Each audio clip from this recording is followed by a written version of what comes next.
ሰላም ጤና ይስጥልኝ። እንዴት ቆያችኝ? የቻፕተር 2 ፓርት 3 ቪዲዮአችን ነው። በዚህ ቪዲዮ ላይ ኤጅ ዴቲንግ ቴክኒክን ለማየት እንሞክራለን።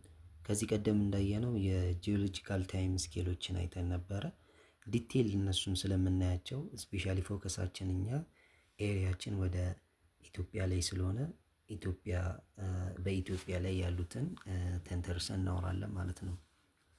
ከዛ በፊት ግን ያየናቸውን እንደምታስተውሉት ዓለም ላይ እንዴት ነው እነዚህ ኢራዎች እንዴት ነበሩ የሚለውን አይተናል። ጥያቄው ግን እነዚህን ዴዮችን እነዚህን ቀናቶችን እንዴት ሊያውቁ ቻሉ ነው። ስለዚህ ቴክኒክ አለ ማለት ነው። ብዙ አይነት ቴክኒክ አለ፣ ግን እዚህ ላይ እኛ የምናየው ሪሌቲቭ እና አብሶሊት ነው። አብሶሊት ላይ የተለያዩ ይኖራሉ።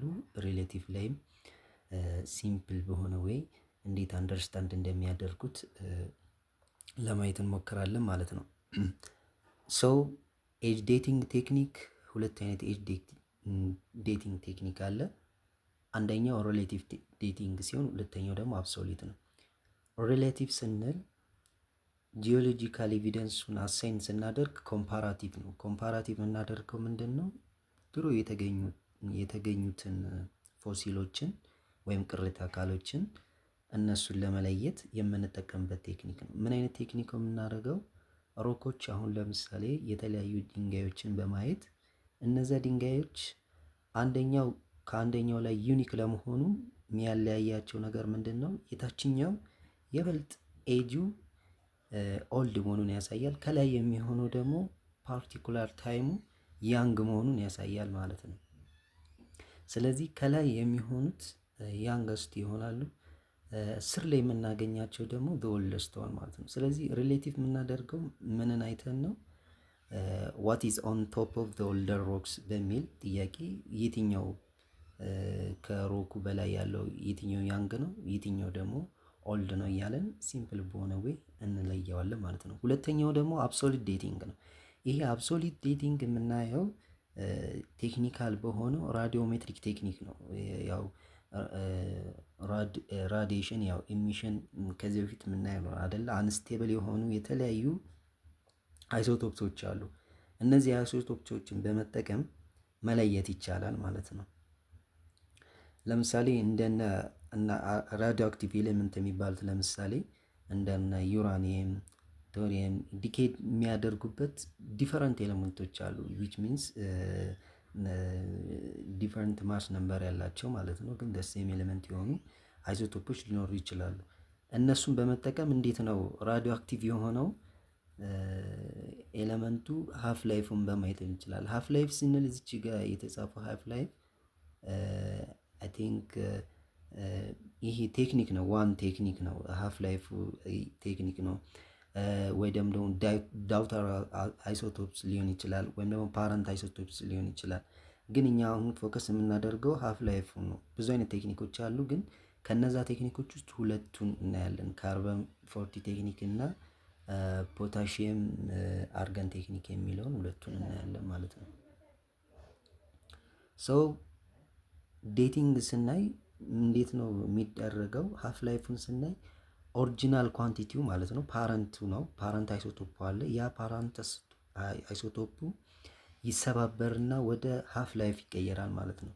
ይህ ሃፍ ላይፍ ድጋሚ ይቀመጥና 1/4 የኦሪጂናል ወይም የመጀመሪያው ፓረንት አይሶቶፕሱ የመጀመሪያ የነበረው ኦሪጂናል የነበረው ሮኩ የእሱን 1/4 ነው የሚወሰደው ማለት ነው።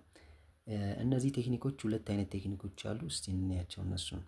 ካርበን 40 ቴክኒክ የሚባለው አንድ ኦርጋኒዝም ከሞተበት በኋላ የሚጀመርበት ነው። ከጀመረበት በኋላ እንዴት ነው ታይሙ እየሄደ የሚሆነው? ፈርዘር የሆነ ሪፕሌስመንት ለካርበን ወይም ደግሞ ካርበን ፎርሙ አይሆንም ማለት ነው። ይህ ምን ማለት ነው? ማንኛውም ላይፍ ላይ ያለ ወይም ደግሞ ሊቪንግ የሚሆን ማንኛውም ኦርጋኒዝም ያው ካርበን ዳይኦክሳይድ ያወጣል፣ ኦክሲጅን ይወስዳል። ይሄ ምንድነው? በዛ ጊዜ የነበሩትን አትሞስፌሪክ ላይ የሚሆኑት የማይጠቀሙበት የነበረው ከተጠቀሙበት ከአትሞስፌሪክ የሚያገኙትን ካርቦን ዴድ ከሆኑ በኋላ እየተሰባበረ ይመጣል ማለት ነው። ያ ደግሞ ቴክኒካሊ እንዲታወቅበት እንዲረዱበት ይረዳል ማለት ነው። ካርበን 40 ቴክኒክ እንዲረዱበት ይረዳል ማለት ነው። ሀፍ ላይፉ የዚህኛው ቴክኒክ ስንት ነው? 5730 አመት ይቆጥራል ማለት ነው። ለሀፍ ላይፉ ማለት ካርበን 14 ማለት ነው። ፖታሽየም አርገን ቴክኒክ ደግሞ የእሱ ሀፍ ላይፉ 1.25 ቢሊየን ነው። በጣም ረጅም ነው የእሱ ቢሊየን ይርስ ሀፍ ላይፉ የፖታሽየም ያ ነው ማለት ነው።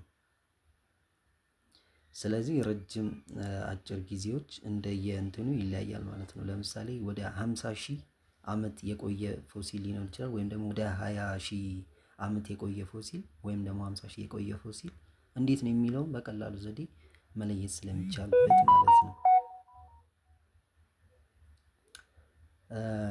ስለዚህ ታይም ኦሪጂኑ ፎርም ከሚያደርግበት ዲኬድ ካደረገ በኋላ የምንቆጥር ይሆናል ማለት ነው። ጂኦሎጂካል ፕሮሰሱን ዲቴል እናያለን ማለት ነው።